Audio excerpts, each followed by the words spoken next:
Bonjour à toi et bienvenue.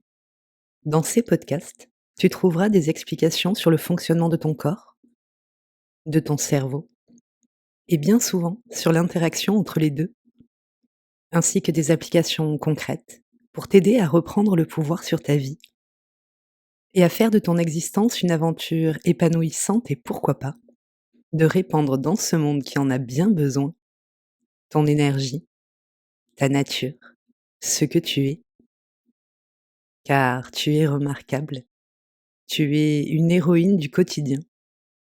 Et si tu es là, c'est qu'il est temps pour toi de te révéler. Aujourd'hui, je vais te parler de la tristesse, de la peine et peut-être même du désespoir. Et si tu entends mon air enjoué et que tu te demandes comment on peut aborder ces ressentis si inconfortables avec le sourire, je te propose de prendre le temps de venir rencontrer cette émotion qui, comme toutes les autres, œuvre en secret pour ton plus grand bonheur. Si tu as écouté le podcast Comprendre tes émotions et en faire tes alliés, tu sais maintenant que les ressentis qui te traversent à longueur de journée ont un sens et qu'ils appellent un mouvement de ta part, qu'ils te guident vers ce que tu as à faire pour être heureuse et épanouie. Et si tu ne l'as pas fait, essaie de prendre ce temps pour toi. Il n'en reste pas moins que dans cette société moderne, dans ce monde au sein duquel, quoi qu'on en dise, le concept d'émotion est encore nébuleux, qu'il génère beaucoup de résistance, les cadeaux qu'elle t'offre restent parfois difficiles à appréhender. Et j'ai envie de dire, on ne le répétera jamais assez, la base de l'apprentissage, c'est la répétition. Et il est fort probable que l'on t'ait répété encore et encore que tu devais être forte, cesser d'être une pleurnicharde, que personne n'aime les femmes dépressives, que tu devrais te prendre en main, bref, que l'on ne t'ait pas appris à accueillir cette énergie merveilleuse que porte la tristesse. Ton corps et ta psyché peuvent donc t'envoyer jour après jour la clé de ton bien-être. Ton mental a appris que ce n'était pas la chose à faire. Et ce mental est solide. C'est un peu comme si ta meilleure amie sonnait à ta porte chaque jour, avec un ticket gagnant du loto, et que tu t'évertuais à ne pas lui ouvrir, parce que si tu le faisais, tu serais en retard au boulot bien affreux que tu t'es choisi pour payer tes factures, simplement parce que l'on t'a fait croire qu'il était plus judicieux de passer 8 heures par jour dans un job non satisfaisant, pour un salaire misérable, plutôt que de te ressourcer au bord d'une plage de sable fin en sirotant des jus de mangue fraîches. Tu vois l'idée? Revenons-en à la tristesse. Elle entraîne un retour à soi, comme une contraction, un besoin de réconfort et surtout un besoin de sens. Et tu vas voir à quel point ton corps et ton esprit sont fabuleux. Bien souvent, quand tu es triste, tu manques d'énergie, de motivation. Tu as du mal à te mettre en mouvement. Tout te paraît difficile. Et parfois même, le simple fait de sortir de ton lit. Et dans cette société moderne, on t'a appris que t'arrêter était la pire chose à faire. On t'a appris qu'il fallait te dépasser, te contraindre, ne pas t'écouter, faire ce qu'il y avait à faire, même si tu avais l'impression que ça n'avait pas de sens. Et c'est là que se trouve le cadeau. Nous disions donc, la tristesse entraîne un retour à soi, une contraction, un besoin de réconfort et surtout un besoin de sens. Et ce n'est pas juste une lubie, un caprice ou une option. L'humain a besoin de sens pour fonctionner. Il a besoin de savoir que ce qu'il fait est profitable, pour lui comme pour les autres. Il a besoin de savoir que cela sert à quelque chose, qu'il avance dans le bon sens, sinon à quoi bon? Alors, lorsque tout ton corps lâche, que tu n'as plus d'énergie pour faire ce que tu as à faire, que tu n'as plus de motivation pour faire ce qu'il faut faire, que tu ne parviens plus à te mettre en pilote automatique pour exécuter les tâches que tu dois accomplir, c'est simplement parce qu'à un endroit de ta vie, ce que tu fais n'a pas de sens pour toi, que tu as besoin de prendre un temps d'arrêt, de revenir à toi, d'évaluer les choix que tu as opérés pour te rapprocher de ce qui te fait du bien, de ce qui te nourrit, de ce qui va te rendre heureuse. Et plus le désespoir est grand, plus la tristesse est présente, plus le manque d'énergie se fait sentir, plus ton besoin de te poser, de te ressourcer, de faire de nouveaux choix, de lâcher ce qui doit être lâché est important. Et comment pourrais-tu faire ces nouveaux choix? Des choix plus opportuns, sans revenir à toi, sans te poser la question de ce qui serait bon pour toi, sans savoir ce que tu dois lâcher, et finalement, sans marquer un temps d'arrêt pour réfléchir. Et c'est là que tu commences à voir à quel point ce corps et cette psyché sont magnifiques. C'est le seul rempart à ton éducation de mauvaise qualité. Quels que soient les enseignements que tu as pu recevoir, quel que soit le conditionnement mental que tu as intégré, ton corps et ta psyché sont la clé pour en sortir. Ce sont tes anges gardiens. Et pour te guider, ils te font ressentir des émotions. Dans le cas qui nous intéresse, la tristesse, qui peut littéralement t'empêcher de continuer à courir dans le labyrinthe construit par ton éducation. Alors tu vas me dire que ce n'est pas une clé, mais une alarme, un signal de détresse. Et je te répondrai que c'est bien plus que ça. Parce que si lorsque l'émotion surgit, elle porte effectivement un message d'alerte, elle porte aussi en elle ton ticket gagnant. Si tu la laisses te traverser, elle va d'abord appeler un retour à toi, un moment de répit, pour que tu puisses avoir le temps et l'espace nécessaires à la prise en compte de ton besoin de sens, ce fameux temps d'arrêt. Ensuite, elle entraîne un besoin de réconfort, de douceur, d'accueil. Et si tu mets de côté la peur que l'on peut tous ressentir à l'idée de se montrer vulnérable, lorsque tu es triste et que quelqu'un te réconforte, te prend dans ses bras ou te câline, tu sais à quel point cela fait du bien, à quel point cela soulage.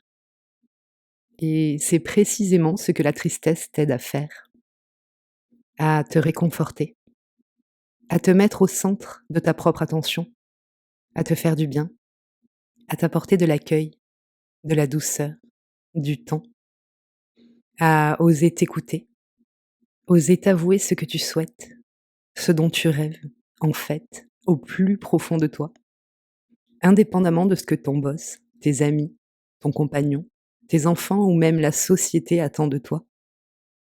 Oser te porter de l'attention. De toute façon, tu n'as plus le choix puisque tu ne parviens plus à effectuer ce que l'on te demande, telle une machine ou un robot. Ta tristesse t'accompagne vers ce retour à toi. Elle te tient la main pour y parvenir, comme le ferait ta meilleure amie. Et c'est vraiment magnifique. Si tu parviens à lui faire confiance, si tu t'autorises à vivre ce retour à toi, vient ensuite une nouvelle phase qui s'accompagne souvent de pleurs. C'est le moment du deuil. Le moment où, malgré les peurs créées par ton éducation de mauvaise qualité, tu acceptes de lâcher ce qui doit être lâché. Tu acceptes de te choisir toi, plutôt que ce que l'on attend de toi. Et à mesure que tu te laisses pleurer, à mesure que tu laisses ton corps évacuer tes larmes, ton mental commence à se reconditionner. Il commence à accepter une nouvelle réalité, avec de nouveaux codes, de nouveaux objectifs, des codes, des objectifs, qui sont ceux qui sont bons pour toi, que tu as choisis en conscience, en accord avec tes valeurs, en accord avec ce qui te nourrit, avec ce qui te rend heureuse. Et cette dernière phase est vraiment très importante, mais c'est bien souvent celle que l'on essaie d'éviter de tout son cœur, de toutes ses forces. Et le meilleur moyen de l'éviter, c'est de l'appeler une mauvaise passe. J'imagine que tu as déjà dû traverser quelques mauvaises passes. Ces moments où tu te recroquevilles, puisque de toute façon tu n'as plus le choix. Tu ne trouves plus l'énergie de faire ce qui doit être fait. Ce moment où, contrainte et forcée, tu marques un petit temps de pause, et durant lequel tu fais tout ce que tu peux pour aller mieux. Et effectivement, ça fonctionne. Tu étais épuisé, vidé de toute ton énergie. Tu te reposes un peu. Tu t'apportes un peu de réconfort que tu trouves bien souvent chez les personnes qui te sont chères. Et comme ça va un peu mieux, eh bien, c'est parfait. Tu peux tout à fait recommencer exactement comme avant et qualifier l'expérience que tu viens de vivre de mauvaises passes. C'est confort, peu impliquant et puis on est humain, non? Ce qui ne te tue pas te rend plus fort. On ne va pas se laisser abattre. L'ennui avec ce positionnement, c'est que rien n'a changé. Le processus de deuil n'a pas pu s'enclencher.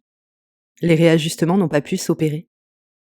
Tu as simplement pu reprendre un peu de force pour recommencer à faire précisément ce qui t'a rendu triste. Alors il est fort probable que les mauvaises passes reviennent. Rien de bien méchant, de temps en temps. Mais d'année en année, ces mauvaises passes revenant, tu en arrives à te faire croire que c'est comme ça, qu'il n'y a pas d'échappatoire, que la vie est dure et que tout cela n'a pas de sens. Et à la tristesse s'ajoute le désespoir. Ce n'est pas pour rien que beaucoup de personnes traversent des épisodes dépressifs vers la quarantaine. Einstein disait que la folie était de faire toujours la même chose en attendant un résultat différent. Et à mon sens, le meilleur moyen pour se diriger vers la folie, c'est de croire que le problème c'est toi, ton émotivité, tes ressentis, la manière dont tu abordes les choses. Il y a fort à parier que tu es tout à fait saine, tout à fait équilibrée, que tu n'es pas trop émotive ou trop faible, que rien ne dysfonctionne chez toi. Qu'au contraire, tout marche tellement bien que lorsque tu fais et refais ce qui ne te convient pas, inexorablement, ton corps et ta psyché qui fonctionnent merveilleusement bien t'indiquent tout simplement que ce n'est pas ce que tu as à faire, que ce n'est pas bon pour toi. Et ça, c'est bien la preuve que tu es tout à fait parfaite, que la seule chose à opérer, ce sont de nouveaux choix, une nouvelle routine, peut-être de nouvelles relations ou simplement un nouveau job. Et c'est plutôt une bonne nouvelle. Tu n'as pas à te réinventer, à t'améliorer, à optimiser ton potentiel ou à créer la meilleure version de toi-même. Tu es absolument parfaite. Tu as simplement besoin de t'écouter, d'écouter ce que tu ressens, car tu es de très bons conseils pour toi-même. Et c'est là que la confiance en soi a du sens. Tu peux te faire confiance. Tu peux croire ce que tu ressens. La véritable confiance en soi n'a rien à voir avec une quelconque compétence. Tu peux tout à fait apprendre et plutôt rapidement aujourd'hui, à prendre la parole en public, à afficher une image de toi impeccable, à apprendre à jouer d'un instrument, d'autant que l'avancée des neurosciences permettent maintenant de valider des techniques de développement personnel vraiment efficaces. Et ça a du sens, lorsque cela nourrit tes propres objectifs.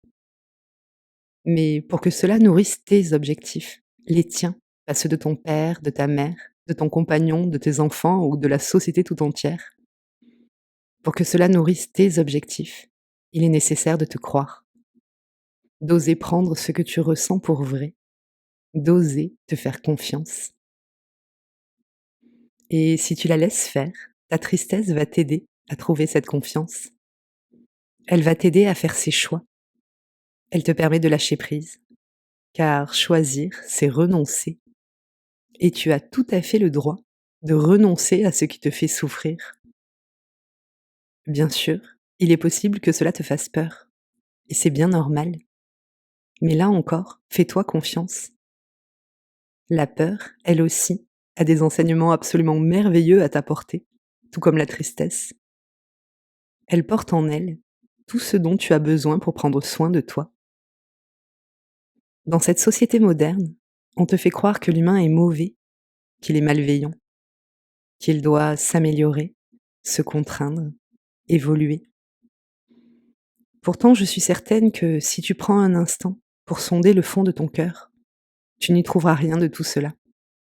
Tu trouveras une énergie de vie qui souffre de toutes les injonctions qu'elle essaie de suivre, bien souvent, sans même savoir pourquoi. Il est fort possible que tu y trouves des schémas de comportement, des croyances portant des postures à afficher. Et si tu continues à chercher, il y a fort à parier que tu y trouves une énergie particulière, que tu es la seule à pouvoir incarner puisque c'est la tienne, une énergie dont ce monde a besoin. Et la tristesse est simplement là pour t'aider à soutenir cette énergie, à opérer les choix nécessaires pour qu'elle puisse s'épanouir, à choisir le bon entourage, le bon métier, les bonnes activités, à choisir l'extérieur qui va te permettre de laisser vivre ce qu'il y a de plus beau en toi, de la libérer de sa cage. J'espère qu'au travers de l'écoute de ce podcast, tu pourras commencer à élargir tes croyances sur cette émotion absolument merveilleuse qu'est la tristesse. Bien sûr, je ne t'invite pas à me croire, cela n'aurait pas de sens. Mais j'espère t'avoir invité à commencer à te croire toi, à croire en ce que tu ressens, à croire en ce qui te traverse. Et j'en profite pour te redire que tes émotions ne sont pas une faiblesse, elles sont tes alliés. Et si tu es hypersensible, tu es une héroïne. Et bientôt, tu sauras te servir de tes super pouvoirs. Si tu as besoin d'aide, je posterai demain une relaxation pour t'aider à te libérer des vieilles croyances autour de la tristesse. Si c'est confort pour toi, souviens-toi que les seules choses qui te limitaient jusqu'à présent ne sont que des créations de ton mental et qu'il existe de nombreux outils, tels que la méditation, la sophrologie, l'hypnothérapie, pour t'aider à laisser partir les conditionnements dont tu n'as plus besoin. De tout mon cœur, j'espère que ce podcast t'aura permis d'entrevoir les ressources dont tu disposes et que cela pourra t'aider à cheminer vers une vie plus agréable, plus douce et plus joyeuse. Bien sûr, si tu as des questions, n'hésite pas à les laisser en commentaire et si par bonheur, tu as eu la chance d'apprendre à te laisser traverser par la tristesse et que cette émotion t'a permis d'apporter tout le réconfort, tout le sens dont ta vie manquait, n'hésite pas à partager ton histoire. Comme tu le sais, l'humain apprend beaucoup par mimétisme et c'est très confortable, très rassurant de profiter de l'expérience positive des autres. Nous avons toutes un rôle à jouer. Je te souhaite une belle et merveilleuse journée au contact de tes émotions.